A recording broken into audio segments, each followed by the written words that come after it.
This was written by Ryan Diagler, I think, Exposing Narcissistic Abuse.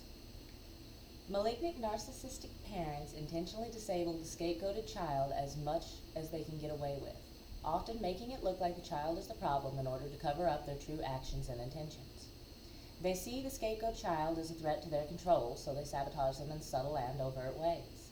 They might withhold critical life skills, gaslight the child into doubting their abilities, or instill crippling self-doubt so that the child remains dependent and easier to manipulate. They will then shame the scapegoated child for being lazy or procrastinating when the scapegoat is simply trying to cope with the onset of stress related to the trauma disorders from prolonged psychological abuse. They will isolate the scapegoat in different ways, ensuring they have fewer resources, opportunities, or support networks. If the child shows potential, the narcissistic parent often finds ways to undermine or destroy their confidence, whether through relentless criticism, discouraging independence, or setting them up for failure. They may send the scapegoated child to an abusive troubled teen program, conversion camps, rehab hospitals, psychiatric wards, or other institutions under the guise of, quote, helping them. In reality, it's a calculated move to isolate, break, and further traumatize them. The parents get to play the role of the concerned caregiver while ensuring the child has no outside support, no credibility if they speak out, and no real path to independence. It's psychological warfare designed to weaken the child's sense of self and keep them trapped in a cycle of control and trauma. When the scapegoat reaches adulthood and is on the verge of escaping their grip, the narcissistic parent may resort to more extreme actions such as legal manipulation, conservatorships, false accusations, or other tactics to render them powerless, or other more desperate actions to prevent their child from gaining independence.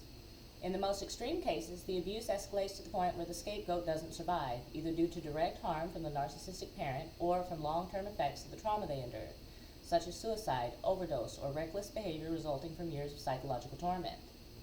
When this happens, the narcissistic parent shifts into full-blown image management.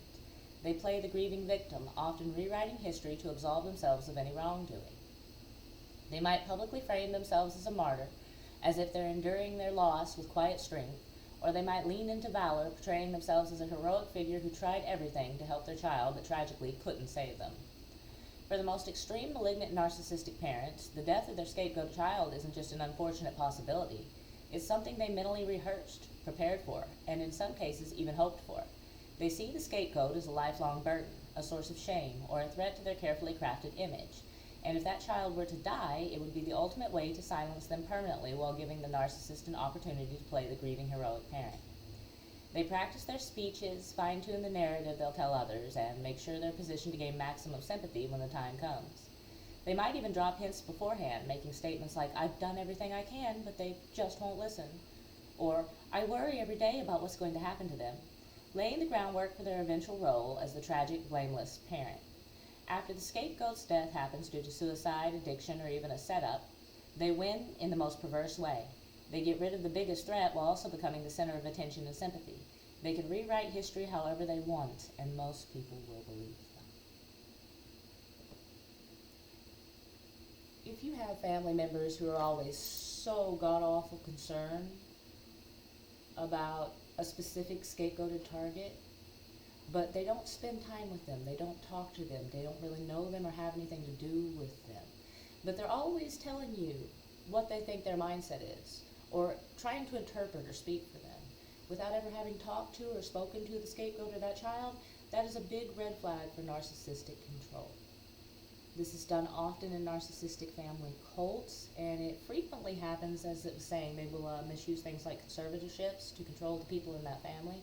It also happens a lot when it comes to inheritance theft. Thought that might be worth mentioning.